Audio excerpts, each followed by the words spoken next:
Brandi. So as you hopefully watched my Tuesday video, I said that my friend was going to come on and watch a movie and review a movie with me. That's me. I'm Amanda. So we went to the drive-in movie over the weekend, and I hope you enjoyed our funny bloopers and funny videos that we posted on the Tuesday video.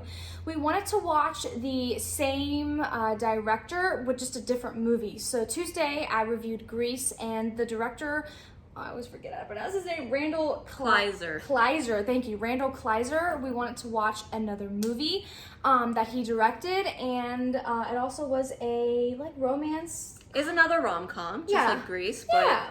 but a lot newer than Grease. Yes. So this 28 years later than Grease. There you go. So you kind of got the whole perspective of a 70s of him directing to the 2000s. Where has he come from the 70s to the 2006? There you go. So the movie called LoveWrecked. There you go. LoveWrecked. It is a 2005 movie. 2006? 2005. I have my cheat sheet on the side. I have mine on my arm. So if you look, why Amanda didn't want to have a piece of paper in front of her like I usually have. She has it, and she wrote it with, I will not specify what she wrote it with on her hand. You make it sound bad. No, guys, it's just eyeliner.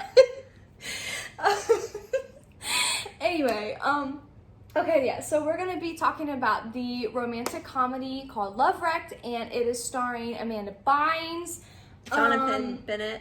There you go. Jonathan Bennett was the guy from Mean Girls. There you go. Let's see. Lance. Oh shoot! Don't shoot me. Bass.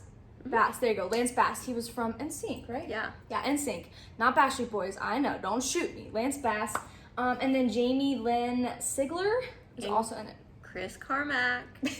he was a pop star in the movie. Yeah. So, summary of the movie. Do you want to take it away on that?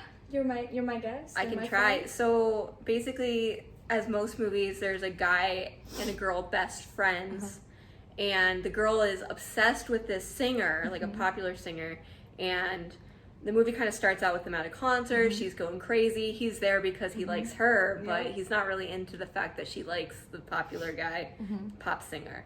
So they end up spending the summer working at a resort because, why would you not want to work at a resort? It's so fun, right? Yeah, gorgeous. But then the pop singer is there on a layover, and she finds out. So then she sneaks onto a boat, like a private party. Okay. And he was sick. Okay. From seasick, and he falls off the boat. So she dives in with him to try to save him, and they end up stranded on an island. And then you'll have to see what happens after that. Yeah, we don't want to give any spoilers away. I mean, it's quite crazy. Honestly, I don't know. I kind of think of this movie as a cheesy, Hallmark movie. It is. In a sense, don't you? Would you agree? It's pretty cheesy. Yeah, and honestly, I'm a movie person, obviously, with the movie reviews. So, the whole movie, I was, making predictions and guesses, and... Because you saw the movie. I've seen it before. Did you remember all of it, though? It all came back right before it would happen. Okay. I'd be watching, be like, oh yeah, I know what's going on. Okay, so let's talk a little bit about what we liked and didn't like of the movie. Do you want to go first, or want me to? I want you to go first. You want me to go first? Oh, great. So she's gonna piggyback and steal my ideas. Exactly. Is that what you're gonna do? I see. Okay, so I'm trying to think. Okay, so we mentioned cheesy Hallmark movie. The humor, okay, so it did have some parts that were pretty funny. I don't know if you're familiar with Amanda Bynes. She was also in She's the Man. Okay. Great movie if you've not seen that. What was the other one? She was in Sydney White. There you go, Sydney White, and a couple other ones. So she's funny. She did a really good job with just being funny, and the plot, it was creative, kind of. It was a little all over the place. Yeah. But it was creative. I think if you watch it for the first time, it's really going to catch you off guard. But watching it before, I knew what was going to happen. Okay. For me, I feel like it was a really low budget, low budget. The storm scenes were just so poorly done. Yeah. They looked pretty green screen. Yeah, the water looked purple. You commented on that. You're what's up with the water? And I'm okay, they're supposed to be on a tropical island, where it's blue. I think the Caribbean, probably. Yeah, where you can. I mean, I've never been to the Caribbean, but I've seen pictures, and It didn't look like that. it did not look like it looked like a swamp, or like it was bad.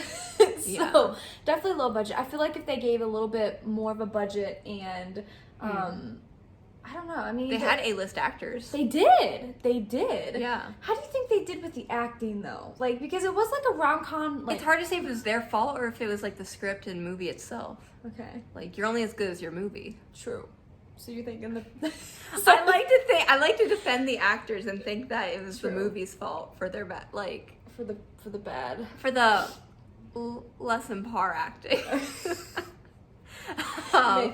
There was a point towards the end of the movie where they just kind of kept dragging it on and adding elements of surprise that were like unnecessary. Yeah, like to drag it on. So yeah. So directing, how do you think the director did on this movie then? Because I think that his directing has improved personally. Okay. I think it's gotten better. Okay. I think the budget might have been low. Okay. Did we look up the budget numbers? We I should did have not looked it look up. up the budget numbers. Maybe I'll post that like in the comment section. We can look it up and I'll post it in the comment section because I did not look up the budget. We'll have to see what the budget was. Yeah. Because it looked low. Yeah. I'm trying to think what else. The music, the directing. Can you think of anything else that like needed like positives, negatives, like? I mean, we could bash their style a little bit with the haircuts, but that might not be their fault. I mean, this is 2006, 2005. True. True. So that was just like the style back then. Yeah, it was a little old. Well, this was a couple years after Mean Girls came out, so it's kind of interesting that Jonathan Bennett would come from such a high respected, funny movie, and then he is in this movie. I feel like they didn't know what the movie would turn out to be until it was like already out there. Okay, so rating. I think we differ. We differ a little bit on this rating. Like, I'll kind of give my rating. For me, like I said, it was a good watch movie. Like, if you want to watch a movie with like have a girls' night, you know, just like a funny but don't expect too much cheesy kind of. I would rate it. Oh man, you're not gonna like my rating. Oh no. I would rate it like probably like a 4.5. Ooh. Yeah. 5 at the very most.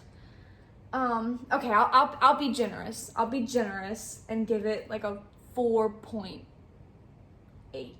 How about that? 4.8. Wow. 4.8. Okay, so let me give that reasoning on my rating. Yeah, I'm gonna give it a 4.8, and the reason why is again low budget, good high quality A-list actors. The humor was decent but cheesy. You were laughing like crazy. I was laughing, but okay, you have to understand, I'm comparing this movie to other romantic comedies. Yeah. In the same genre. So comparing it to other romantic comedies, it was not the top romantic comedy for me. For me, like I love like The Proposal. Like this movie to like this movie, there was like no comparison. So that is my logic. I will give it a 4.8. That was generous. I was gonna give it a little lower, but I would give it a 4.8 because it did have some funny things and it was worth watching with the girls' night. But compared to like other romantic comedies, I think it was a very just not well written movie. Again, worth watching, but not like top like blockbuster movie. All right, give your rating. I liked it a lot. Like I was laughing like crazy. I mean, I admit it was cheesy, but then again, I'm known to like cheesy movies. So I like cheesy. Like I like Hallmark cheesy movies. I do. Yeah, you shouldn't rate. I mean, I didn't watch this film going in expecting The Proposal. I went into this watching an Amanda Bynes movie and reading the synopsis on the internet about them being stranded on the island with her idol. Like, I knew it would be dumb. It's like, it's totally fine. Like, that's not what I was. But shouldn't you? Rate. So my rating. Out of 10. I mean, 6.5. So I'm still not going like super high because 6.5. Yeah, but That's still pretty high. I think it was above average for me. I think I liked that movie more than I've liked lots of movies. So like compared to like other romantic comedies, like with the genres, like that's like a top bestseller for you? I liked it more than Hallmark movies. I've Okay. seen lots of Hallmark movies, and those Okay. ones are kind of like, Okay. those are okay. Like, I'll watch them because my parents watch them, but Okay. this Like, this movie was- I actually enjoyed. I laughed at it. There Okay. were parts that made me cringe a little bit. So But- I guess we both agreed that it was a movie that you should watch because I It was said, funny. I liked it. It was funny. It just is not like one of the top. I wouldn't top- watch it for the romance, though. The romance line was kind of weak. It was more, I think like it was the more of a comedy. More of the comedy part with that. Okay. Yeah. Okay. So consensus, a little bit different on the rating, but both recommend watching it. At least once. At least once. Yeah, I mean, Sometime. why not? We did have to. Well, you do. Well, how about like buying it? Would you think it was worth it? I I would probably watch it multiple times because I liked the had movie. to buy it Yeah. for $10 because I couldn't find to rent it. You couldn't rent it. Yeah, it is a Yeah. hard to find movie. So- if you see it in your DVD rack for $2.99 at Walmart, then maybe go for it. So you're saying you want to buy it though? Is that what you're saying? I would buy it if it's $2.99 at But not DVD 10. rack at Walmart. So there you go. So it's not like a. She just proved my point that it's not a 6.5 movie. That she would not spend $10. No, She would no, spend no, no, no. $2.99. The only movies I spend more than $10 on have to be at least like 8 out of 10. Like, Okay. All right. Anyway. Anyway. But yeah, I hope you enjoyed. Thank you, Amanda, for coming on and just spicing up a little bit with my movie review. Yeah, so if you have anything that you would like for me to watch and review, please comment below. Please, I would also love for you to like and subscribe to my channel. But until then, yeah, we will, me. if you want to see me again, comment below. There you go. We can. She's actually, yeah, not from this state, so we'll have to like, yeah, like put. We'll figure that part out. Yeah. So anyway, until next time, guys, keep watching those movies. Maybe eat some popcorn. We ate a little bit too much this weekend, so. I ate Cheetos and Twizzlers watching it. I don't know. What can I say? We ate a lot this weekend. Anyway, guys, until then, see you guys on Tuesday. See ya.